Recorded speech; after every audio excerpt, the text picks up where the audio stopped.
Lay out your case for what it is that the Obama administration did or didn't tell us. Actually, Amy, it's really not my case. It's the case of people in the administration who believe when they take the oath of office to the Constitution, and not to their immediate general or admiral, or not to the president even. It's about truth, and there are an awful lot of people in the government who just were really very, very upset with the way the information about the gas attack took place. And that's not to say that I certainly don't know who did what, but there's no question my government does not. And there's also no question that the American president that we now have, a guy I voted for, who has a lot of good things about him, was willing to go to war, wanted to throw missiles at Syria without really having a case and knowing he didn't have much of a case. And that, to me, is very troubling. We're talking about a major war crime here, because certainly hundreds, if not more, of innocent civilians, and some bad guys too, rebels and others, were killed by sarin, which is a gross violation. The case is simple. We had, in the spring, there were a number of chemical warfare attacks in various parts of Syria that were investigated by everybody. The UN looked at it. They determined there were 4 instances of small cases, and maybe 10. I shouldn't say small. 1 dead is more than enough, but maybe 15 to 20 people killed by sarin, and others incapacitated. And eventually they concluded, like they always do, the UN, no decision on who did what. So we began looking at it. The Israelis, of course, they're a neighboring country. They're very concerned about Syrian chemical, the arsenal. It's a strategic threat for Israel. And we got some sarin, and we got some evidence, and the thing that surprised us the most is there was a lot of reporting known to the American community and to our allies that al-Nusra, one of the more jihadi groups more radical, if you will, Islamic groups fighting against Bashar, and other groups too, to a lesser degree, AQI, Al-Qaeda of Iraq, sometimes we call it Al-Qaeda of Mesopotamia, had not only the capacity and potential and the know-how to produce sarin, but also had done some production of sarin. And these are reports that were very highly classified, that went up the chain of command. In some cases, they were so secret that not many people in the government knew about it. They went to senior officials in the Defense Intelligence Agency. The CIA certainly was forwarding many of these reports.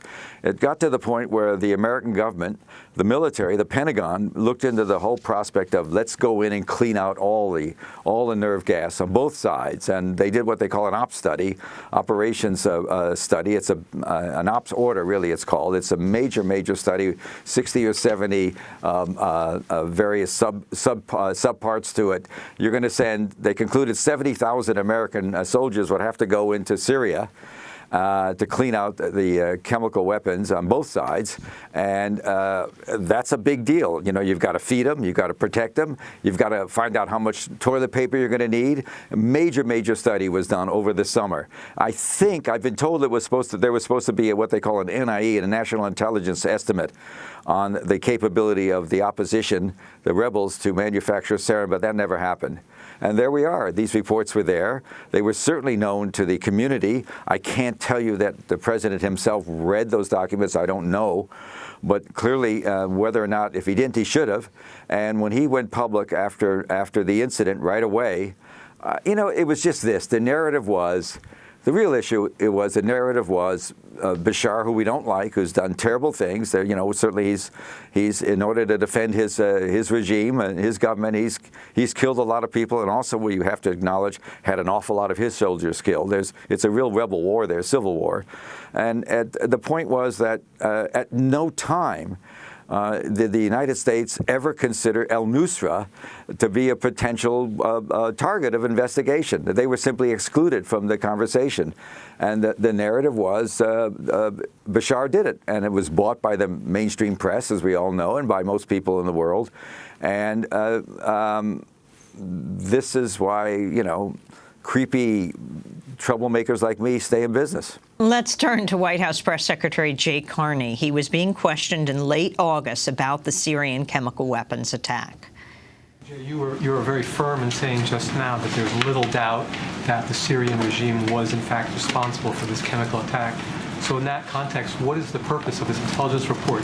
Is it to legitimize, to get rid of any remaining doubt and therefore legitimize a response in the eyes of the international community? I'm not aware of any doubt that exists. Again, it's undeniable that chemical weapons were used on a large scale. We know that the regime maintains custody of the chemical weapons in Syria and uses the types of rockets that were used to deliver chemical weapons on August 21st. The opposition does not. We also know that the opposition does not have the capabilities that the Syrian regime has. And as I mentioned earlier, we have already had an assessment by the intelligence community with a high degree of confidence that the Syrian regime has used, on a smaller scale, chemical weapons in this conflict already. So suggestions that there's any doubt about who is responsible for this are as preposterous as suggestions that the attack itself didn't occur. Seymour Hersh, your response to what Jay Carney said at the end of August. Well, my mother would have said they should wash his mouth out with soap. Because? Well, because, look, he's not lying. He's being told what to say, and he does it.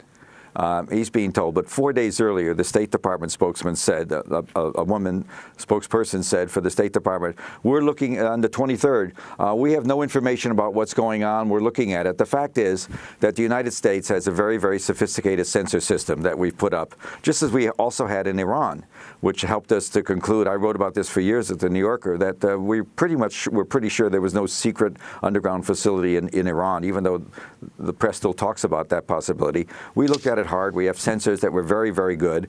America has great technical capability.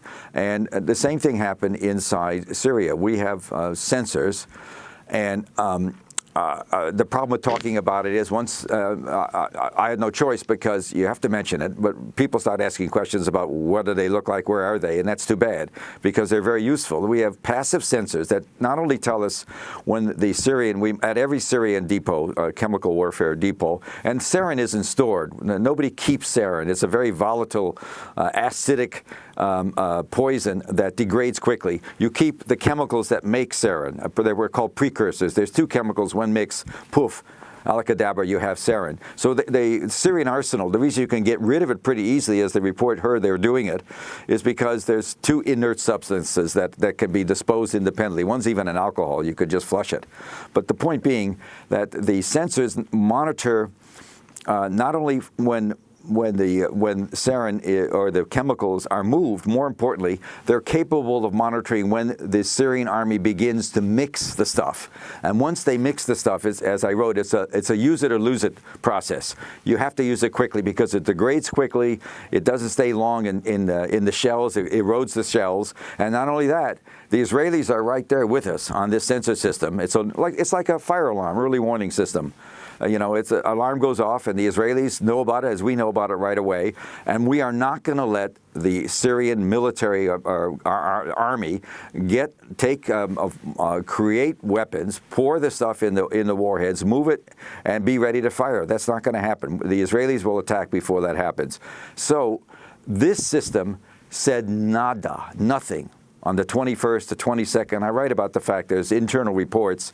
It wasn't until the 23rd when the American the secret government and the secret intelligence community began writing internal reports for the Secretary of Defense and the chairman of the Joint Chiefs, saying that we got a problem here in Syria. For days we didn't know because, and what does that mean? What that means is that if chemical warfare was used on the 21st, it didn't come from that arsenal because there was no warning of any mixing. That doesn't mean something else could have happened, that some renegade group got some and did something, but the main warning system we had was quiet. That's a clue. That's a big clue that at least you should consider something other than the Syrian army when you begin an investigation.